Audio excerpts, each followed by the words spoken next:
तो विपक्ष की एकता 2024 की रणनीति को लेकर विपक्ष की यह बैठक खत्म हो गई है और पटना में करीब 4.5 घंटे तक विपक्ष की यह बैठक चली और इसके बाद एक साझा प्रेस कॉन्फ्रेंस भी की गई जिसमें बताया गया कि इस बैठक में किन किन बातों को लेकर सहमति बनी। कांग्रेस अध्यक्ष मल्लिकार्जुन खड़गे ने कहा कि बैठक में आने वाले चुनावों को लेकर एजेंडा बनाने की तैयारी की जाएगी और इसके बाद एक और बैठक होगी। और यह भी बताया गया कि शिमला में हो सकता है कि 12 जुलाई को यह बैठक हो, लेकिन यह बाद में तय कर लिया जाएगा। लेकिन वहां अंतिम रूपरेखा तैयार होगी कि किस तरह से कौन कैसे कहां चुनाव लड़ेगा और विपक्ष एक साथ किस तरह की भूमिका में सामने आएगा। लेकिन यह तस्वीर जरूर साफ हो गई है कि एक साथ तमाम जो विपक्षी नेता है वो एक साथ चुनाव लड़ेंगे, ये रणनीति तय हो गई है। लेकिन ये जरूर सामने आया है कि शिमला में एक और बैठक हो सकती है। और एक और बेहद अहम बड़ी खबर पटना से ही, विपक्षी नेताओं की महाबैठक खत्म हो गई है और यहां कई दलों के नेता शामिल हुए और बैठक खत्म होने के बाद प्रेस कॉन्फ्रेंस हुई। बताया गया कि कई मुद्दों पर सहमति बन चुकी है साथ चुनाव लड़ने के लिए। और इस बैठक में विपक्ष के एकजुट होकर चुनाव लड़ने पर सहमति बन गई। इसके साथ ही एक एजेंडे पर काम करने पर सहमति बनी है। यह भी तय हुआ कि राज्य के हिसाब से एजेंडे तय होंगे और यह भी बताया गया कि अगले महीने एक और बैठक शिमला में होगी जिसकी तारीख तय कर दी जाएगी। लेकिन 12 जुलाई के आसपास यह बैठक हो सकती है और अगले महीने विपक्ष फिर एक बार बैठक करने वाला है। और विपक्ष की इस प्रेस कॉन्फ्रेंस में दिल्ली के मुख्यमंत्री अरविंद केजरीवाल भी शामिल नहीं थे। खबर यह भी है कि इससे पहले ही केजरीवाल एयरपोर्ट के लिए निकल गए। बिहार के मुख्यमंत्री नीतीश कुमार ने इस बैठक को सफल बताया है। उन्होंने कहा कि बैठक में एक साथ चुनाव लड़ने पर सहमति बनी है। उन्होंने ये भी कहा कि अगली बैठक जल्दी होगी।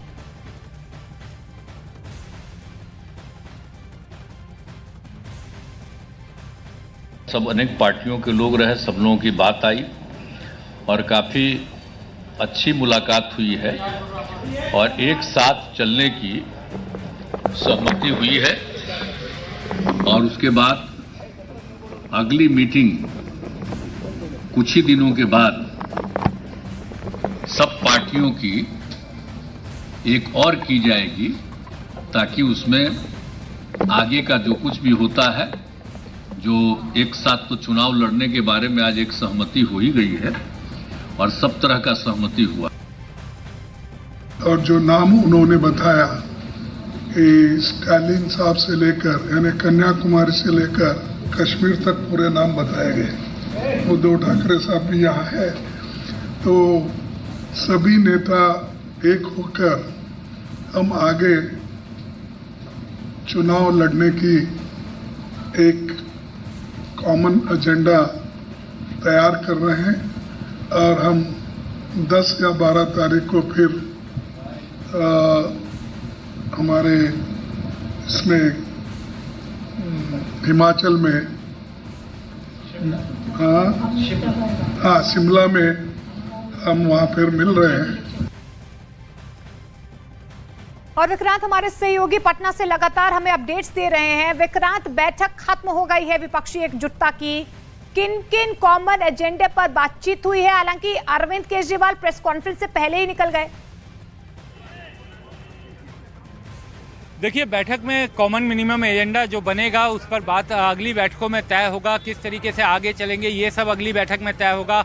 ये राजनीतिक दल मिलकर हर सीट पर कोशिश करेंगे 400 साढ़े 400 सीटों पर एक साझा उम्मीदवार देने की। तो वो भी अब अगली मीटिंग में कैसे होगा उस पर चर्चा की जाएगी। यानी तमाम वो चीज़ें जो एक बैठक में नहीं हो सकती थी वो अगली बैठक के लिए टल गया है और अगली बैठक में ये होगा। ये पहले से ही लग रहा था कि एक दिन की बैठक में ये सब मुद्दे नहीं सुलझेंगे। आज जो शुरुआत से अंदेशा जताया जा रहा था कि आज विपक्ष की इस बैठक में से अरविंद केजरीवाल वॉकआउट करते हैं या नहीं करते हैं, तो जिस बात का अंदेशा न्यूज़ 18 इंडिया ने पहले से जताया था, सबसे पहले इस खबर को दिखाया था कि अरविंद केजरीवाल का अगर ऑर्डिनेंस का मुद्दा नहीं माना गया और कांग्रेस ने उस पर स्पष्ट आश्वासन नहीं दिया कि वो इस मुद्दे पर विरोध करेंगे राज्यसभा में, तो अरविंद केजरीवाल इस विपक्ष की एकता में शामिल नहीं होंगे। तो आज अरविंद केजरीवाल जब निकले तो न्यूज़ 18 इंडिया की उस खबर को भी सही ठहराया। और मैं इस समय अपने दर्शकों को एक पोस्टर भी दिखाऊंगा।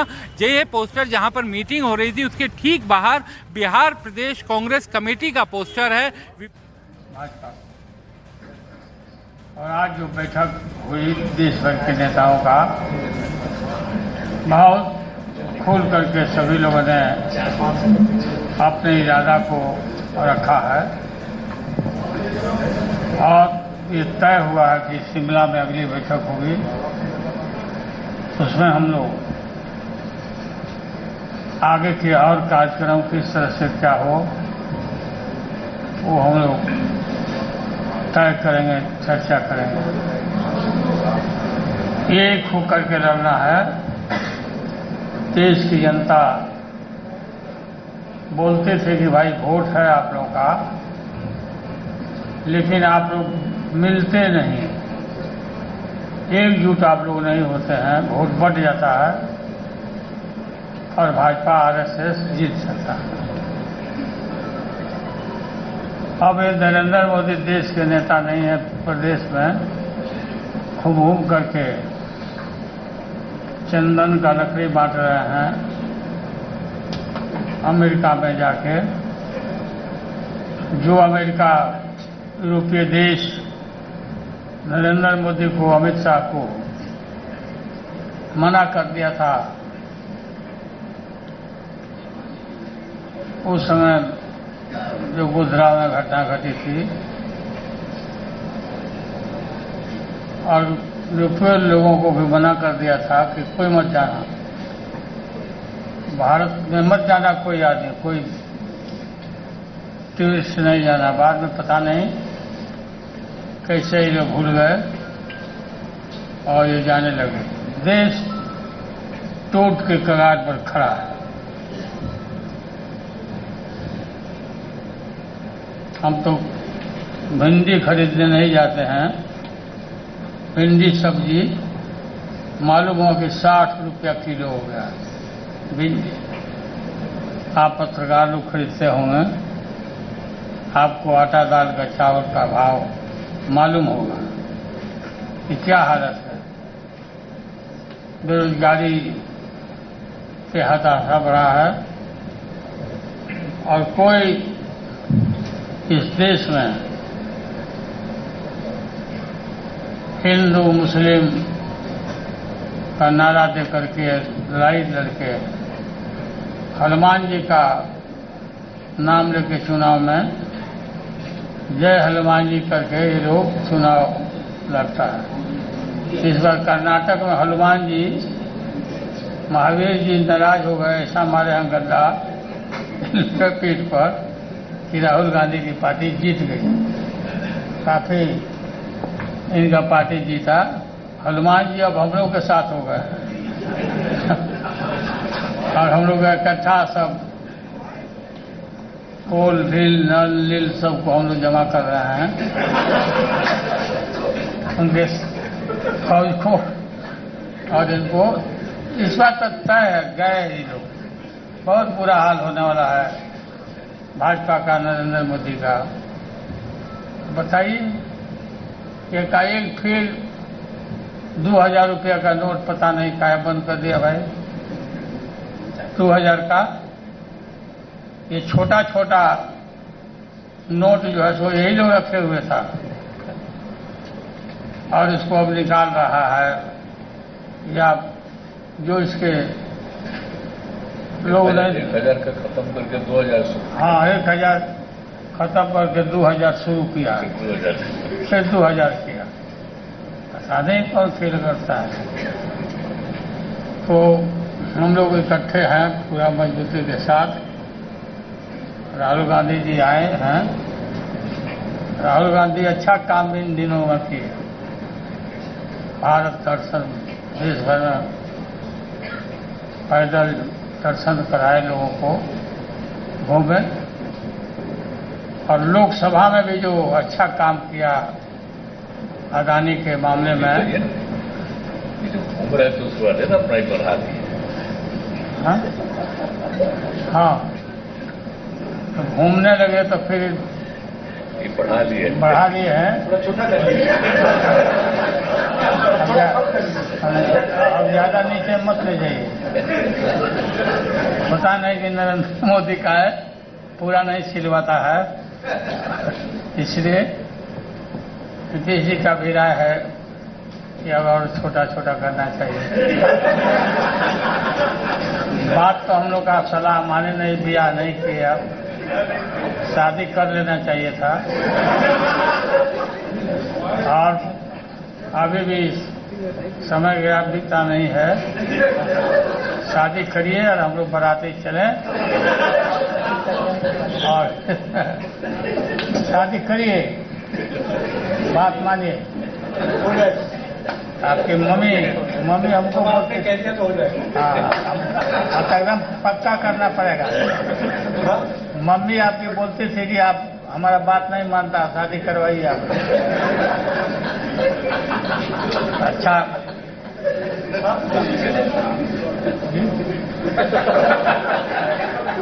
ठीक है, बहुत बहुत धन्यवाद हो गया बस। आपको बहुत बहुत धन्यवाद।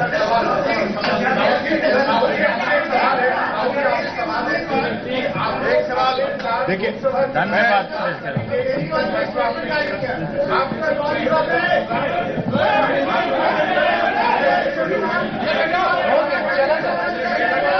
सर प्रशांत राहुल के न्यूज से राहुल जी।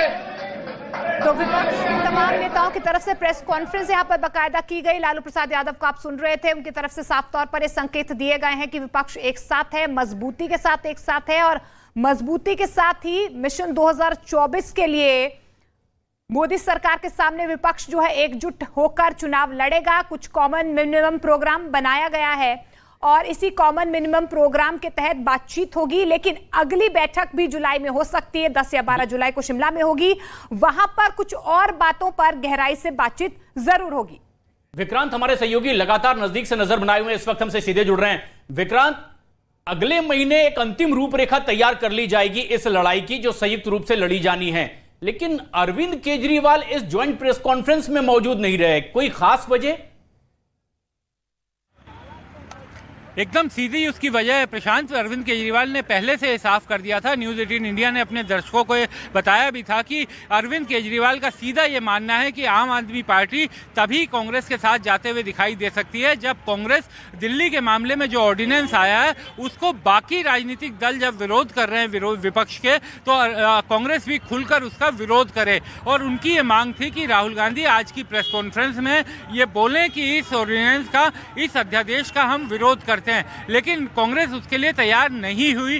कांग्रेस ने कहा कि यह पार्लियामेंट का मुद्दा है, जब पार्लियामेंट में ये बिल आएगा तब इस पर फैसला बाकी सहयोगी दलों के साथ मिलकर लिया जाएगा। तो वही बात जहां पर हमारी बात रुकी थी कि ये विपक्षी एकता बैठक जो बिहार प्रदेश कांग्रेस कमेटी ने लगाई थी, इसमें से आज ये विपक्ष भले ही दावा कर रहा है कि बहुत ही सफल बैठक हुई, लेकिन आउटकम वही निकला और अंदेशा भी वही निकला जिसका पहले से अंदेशा था, क्योंकि ये सभी को पता था कि इस तरह की बैठक में एक दिन में फैसले नहीं होते, अगली बैठक में, उसके बाद अगली बैठक में निटिग्रिटीज तय की जाएंगी। और यह भी साफ अंदेशा दिखाई दे रहा था कि अरविंद केजरीवाल की अगर बात नहीं मानी गई, अगर दिल्ली के ऑर्डिनेंस के मसले पर वो साथ राहुल गांधी और कांग्रेस पार्टी नहीं आई सीधे तौर पर, तो अरविंद केजरीवाल वॉकआउट कर देंगे। तो उन्होंने प्रेस कॉन्फ्रेंस में हिस्सा नहीं लिया और बाद में जो प्रेस रिलीज उनकी पार्टी की तरफ से आई है उसमें भी ये साफ कर दिया है कि जब तक कांग्रेस एकदम साफ ये नहीं कहती कि उसके राज्यसभा के 31 सांसद ऑर्डिनेंस के बिल का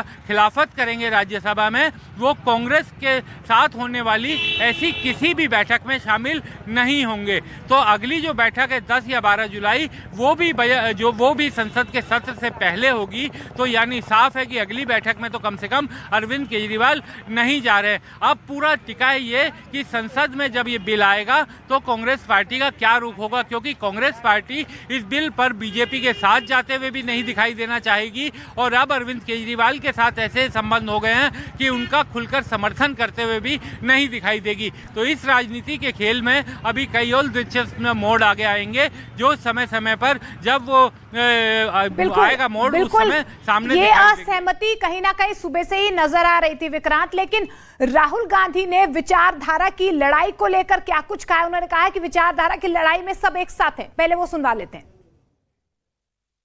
मैंने मीटिंग में भी कहा यह विचारधारा की लड़ाई है और इसमें हम सब एक साथ खड़े हैं।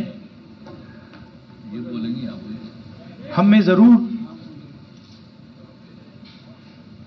थोड़ी थोड़ी डिफरेंसेस होंगी, मगर हमने ये निर्णय लिया है कि हम एक साथ काम करेंगे, फ्लेक्सिबिलिटी के साथ काम करेंगे और जो हमारी विचारधारा है जिसको हम शेयर करते हैं उसकी हम रक्षा करेंगे।